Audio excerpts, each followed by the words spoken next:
Good day, everyone. Today we're going to discuss about the Analects of Confucius. Though out of its 20 books, we're only going to focus on the books 1 and 2, 4, 12, and 16. So to start with, let's briefly recall the Analects of Confucius. The Analects, Pinyin or Lima in Chinese, which means selected sayings, or also referred as edited conversation, is an ancient Chinese book composed of a large collection of sayings and ideas attributed to the Chinese philosopher Confucius and his contemporaries, traditionally believed to have been compiled and written by Confucius' followers. The Analects of Confucius is a collection of aphorisms and historical anecdotes, encapsulating the basic values of the Confucian tradition: learning, morality, ritual, decorum, and filial piety. Book 1. Resentful to others, failure to appreciate one. The Analects of Confucius, Book 1, introduces many of Confucius' core themes by examining the individual's role in society and exploring how they can make a positive contribution to it by developing the qualities of a leader. Junzi, this term which can be translated as gentleman, man of virtue, superior man, or exemplary person, refers to someone who has become a pillar of the community due to their superior moral character rather than their family line, age, or social connections. They serve as role models for others by setting good examples.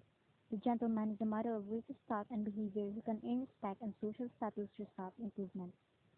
As from the lines of the Analects, Zigong said, an ode says, as if cut, as if polished, as if carved, as if ground. It explains that being a gentleman is an iterative process of self-cultivation, like carving and polishing stones, like cutting and grinding gems. It's an art form, and we're like carvers carving a rose stone. We are uncut gems at birth, and it's our responsibility to shape and polish our potential in the most unique and beautiful ways possible. Humaneness, Ron or Jen, means virtuousness in thought and action. It is one of the primary goals of a gentleman. It's developed through study and a genuine desire to learn. As one of the lines indicates, the gentleman is not motivated by the desire for a full belly or a comfortable abode. He is simply scrupulous in behavior and careful in speech, drawing near to those who possess the way in order to be set straight by them. Surely this and nothing else is what it means to love learning. It means that one must prioritize doing what's best for others over everything else. It says that it is important to be trustworthy, a man with moral integrity, and not to take on friends that are not one's moral or intellectual equals. Hence, learning is more concerned with one's actual demeanor than with one's academic performance. Whereas, following prescribed ways of behaving in various situations helps maintain courtesy, respect, and honor in relationships with other people and the spirit world, which helps support a gentleman's practice of humaneness.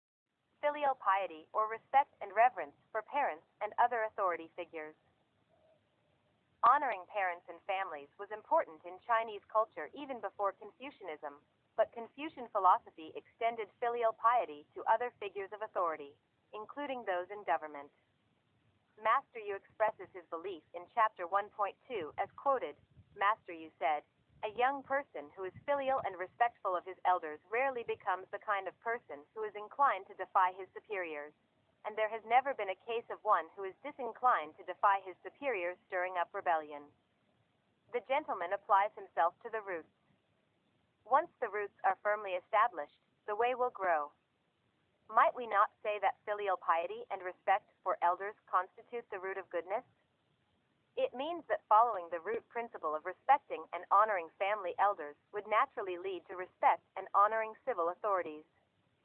In Chapter 1.11, the Master advocates for a fairly strict interpretation of filial piety, whereas it is quoted, when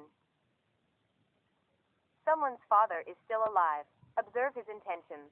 After his father has passed away, observe his conduct. If for 3 years he does not alter the ways of his father, he may be called a filial son. It means that it expresses filial duty, whereas a son cannot make any changes to the ways of his father for 3 years after his death. For as a child who lost the person whom he considers as a role model, it is an act of respect and longing of his father's presence. And, even it doesn't suit on his principles in life, still it will take much time for the son to let go of the things that his father had taught. It shows prioritization of familial affection and loyalty over more abstract right considerations. Book 2 of the Analects is 50% longer than Book 1, comprising 24 chapters compared to 16. Unlike in Book 1, Confucius appears in all the chapters of Book 2. A supporting cast of 7 of his followers and 4 of his contemporaries act as foils for the sage to make his pronouncements on topics as varied as governance, leadership, filial devotion, and learning. Like Book 1, Book 2 of the Analects covers the subjects of leadership in some depth. It also explores the nature of good governance, starting with its famous opening chapter, in which Confucius says, "One who rules through the power of virtue is analogous to the pole star. It simply remains in its place and receives the homage of the myriad lesser stars." It means that governing by the power of virtue can be compared to the pole star, which remains fixed in place while all the other stars orbit respectfully around it.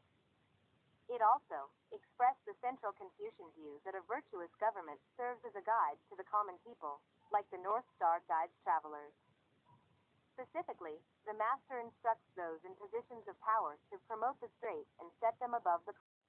Although the gentleman is mentioned in only a couple of chapters, many relate to the virtuous conduct expected of the ideal person and how it can be achieved.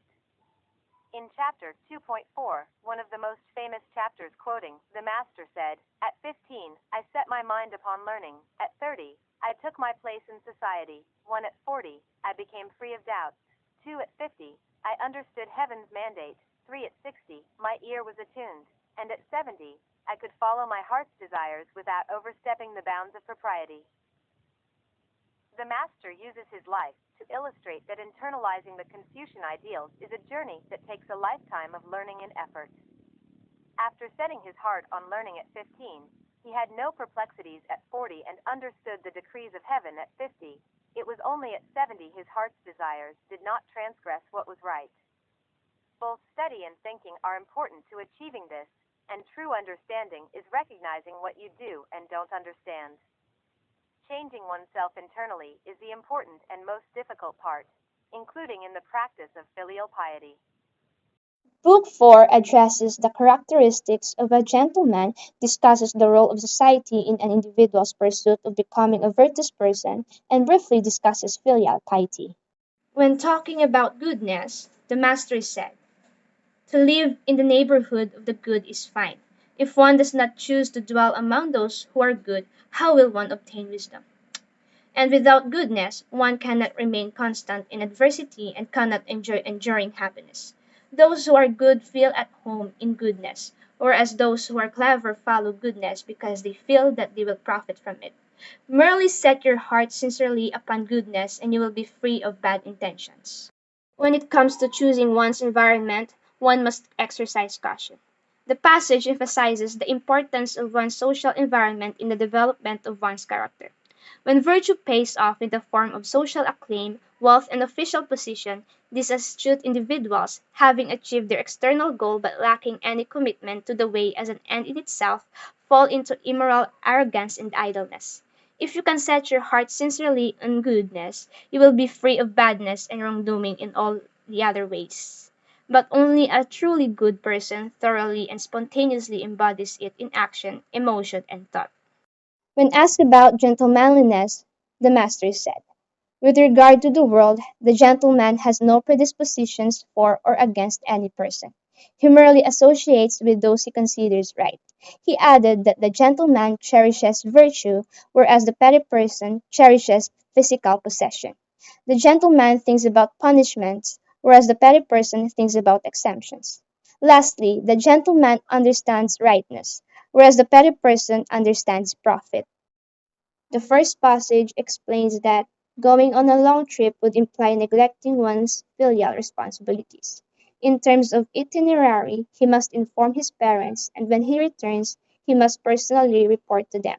He must adhere to a fixed itinerary throughout his travels, as this would avoid worriedness from the parents.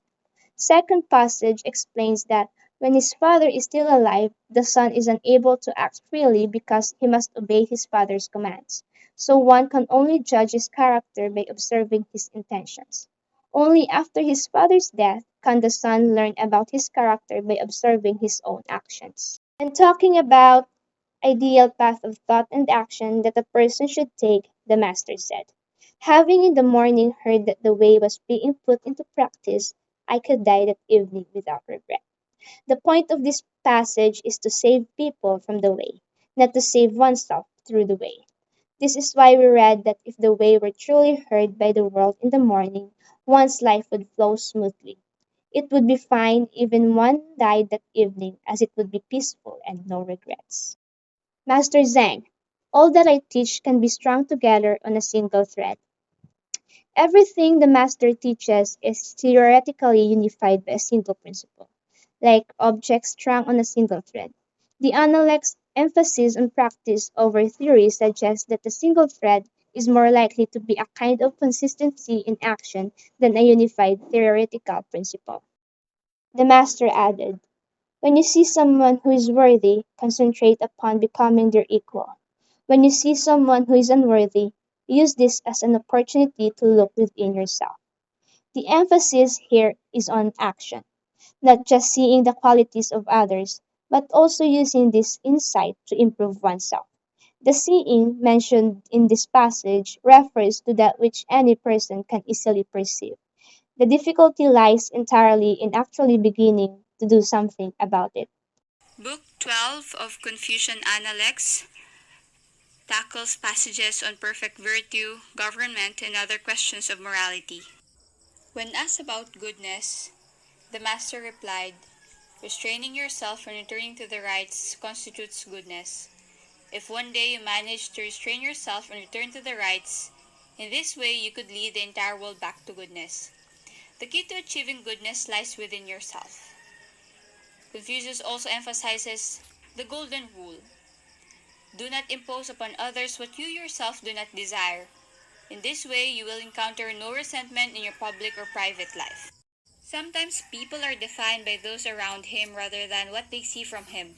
But what is most important is that you understand what you want to be and filter out anything that will lead you astray. In these passages, goodness or benevolence is first and foremost an individual act. Being able to restrain and discipline oneself in order to improve on one's weak points is what it means to be good. He reminded the people to always return to the ritual. Ritual helps destroy badness before it has a chance to sprout up. It also defines goodness as having integrity, where one upholds deep respect to others and their needs. He also described a good person is hesitant to speak. For someone who is virtuous will be careful about what he will say, because he knows how powerful words can be. Thus, if being good is already difficult, how can one not be cautious? When asked about the gentleman, the master replied, the gentleman is free of anxiety and fear. A gentleman is respectful and free of errors. He is reverent and ritually proper in his dealings with others. Since the gentleman is himself excellent, he takes joy in the excellence of others. Since he himself is able, he takes joy in the ability of others. The gentleman does not discuss other people's faults, but rather helps them to realize their good qualities. We have this saying, if you have nothing to hide, you have nothing to fear. The point of these passages is that if you have made peace with your own flaws and righted your own wrongs, you should have nothing to worry about and nothing to fear. Free from anxiety because he accepts his fate, does not covet external goods and focuses solely on what is in his control. Aimed at focusing one's own state of moral self-cultivation rather than the indiscretions of others. Confucius also warns not to confuse reputation with success. True humanness or gentleman will create success, but reputation is only the heir of humanness. The person who pursues reputation will achieve it, likely in a bad way. The proper way to achieve humanness is putting your responsibilities before yourself and attacking your own bad qualities instead of others. In that way, you are able to love others as what a gentleman should. With regard to being a gentleman, Confucius also tackles on how to accumulate virtue, reform vice, and resolve confusion. To demonstrate virtue, you should prioritize doing the right thing over success. Put service first and reward last. Point out and attack the bad qualities in yourself rather than the badness in others is the way to remedy vice. for it is delusional to disregard your own flaws, yet note someone else's. When asked about governing, the master replied, "A state cannot stand once it has lost the confidence of the people. The purpose of the government is to make the common people rich. A good ruler morally transforms the people and renders them obedient through the persuasive power of his virtue, and therefore litigation never arises. And to govern means to be correct." In these passages, Confucius described the government. What is a government and how does it work? A state comprises people, that without its people a state cannot exist. Once you have lost the hearts of the people, the government loses its essentiality. Those who govern must make establishing clear distinctions of their first priority to constitute the guiding principle for controlling this order. The sole concern of the government would be for the welfare of its people, not his own financial needs. Leading people in accordance with the ritual moves the common people toward goodness and keeps them away from transgression without them even being aware of it. The common people are transformed from above, and they do not act in accordance with what their superiors explicitly command, but rather with what their superiors themselves personally desire. A nation's people follow the example of their government. Here Confucius' point is that if the government did not allow themselves to steal, then the people would not allow themselves to steal either. Confucius emphasizes that the ruler must attain goodness and understand the ideals of humanness or gentlemanliness. A ruler should possess perceptiveness, wisdom, and able to transform its people towards goodness by leading a positive example. Book 14 of the Analects touches on the way, goodness, the conduct of a knight, and respective duties of ruler and minister. When asked on his ideals of the way of life, the master said that when the state has the way, accept a salary. When the state is without the way, to accept a salary is shameful. He also said that when the state possesses the way, be audaciously correct in both word and action. When the state lacks the way, be audaciously correct in action, but let one's speech be conciliatory. Work and everything isn't just about getting a paycheck and living a luxurious life, for having work builds character, promotes dignity, and gives you control over your life. It is better to accept something that came from honest work than accepting something that the main goal is to profit from others. When the way of a state is intended for good, one must also act and speak with goodness. This act signifies that it is better to rebuild and trust the way of life. The advice of Confucius is that one should talk and act with risky high-mindedness, whereas according to the way, one should conduct similarly but speak with self-effacing modesty. Even though it is not favorable for Confucius, he advised us to follow the way and stay committed to it, rebuilding it similarly when we are aware of the wrongdoings of others. On his ideals on goodness, UNC asked him a question, that is, to refrain from competitiveness, boastfulness, envy, and greed. Can this be considered goodness? He answered that this can be considered difficult, but as for its being good, that I do not know. The I do not know is replied to soften the impact of the real message, which is no. Not going with what you initially feel does not mean that the perfect virtue, which are your moral values, is already achieved. Your feelings should also justify the effects of one's action. If you do not think or feel the way you think or feel the way you should, your moral values aren't yet visible in the aspects of your life, according to Confucius. Another aspect to consider is that if your thinking contradicts your belief and you are still apprehensive and feeling doubtful, you may eventually make mistakes with your actions. The next is that those who possess virtue will inevitably have something to say, whereas those who have something to say do not necessarily possess virtue. Those who are good will necessarily display courage, but those who display courage are not necessarily good.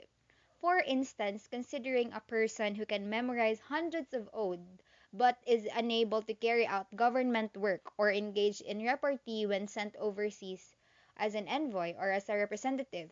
What good are all the odes he's memorized if he can't remember them? Lastly, on his ideals on goodness, the master replied that it was Guangzong's strength that allowed Duke Huan on many occasions to harmoniously unite the feudal lords without the use of military force. But as for his goodness, As you can see in this slide, his reply, the interpretation is that although Guanzong was not quite a truly good person, his beneficence extended to all people, and therefore his achievements were good. An achievement of a person is not invalidated, even though they are not deemed as a good person. They may make mistakes, but at the end of the day, what matters most is the intention and what they did. When asked on his ideals on gentlemen, the master said, "Certainly there are those gentlemen who are not good, but there has never been a petty person who is good. The gentleman understands higher things, whereas the petty person understands only the low."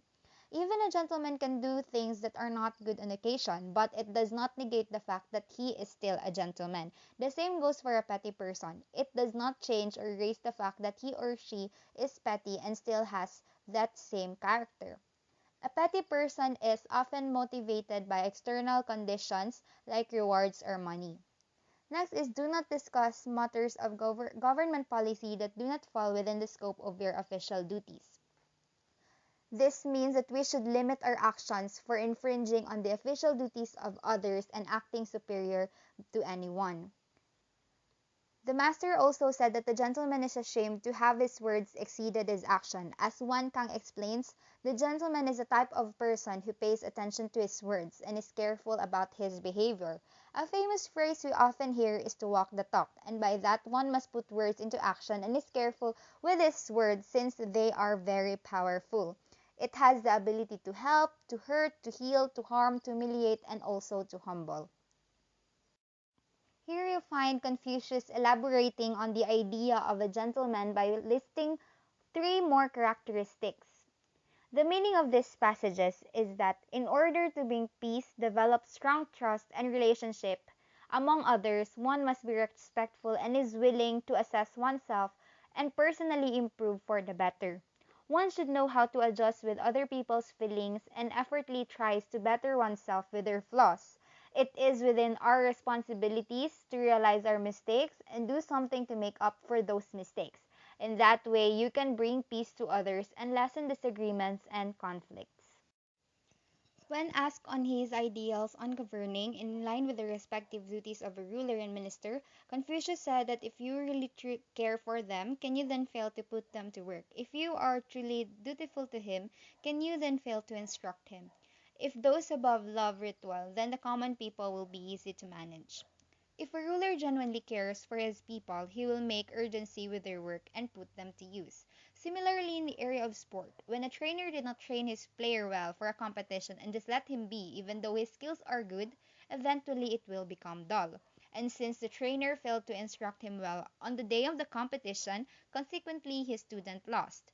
In governing, it is the person in power's responsibility to delegate his workers' tasks, instruct them, and correct them when they are wrong. Rituals should also not be overlooked, for the presence of rituals such as celebrating important events can bring people together. Effective rule for him or for Confucius is that the ruler will minister and delegate duties since it will have compelling correctness and properties to others.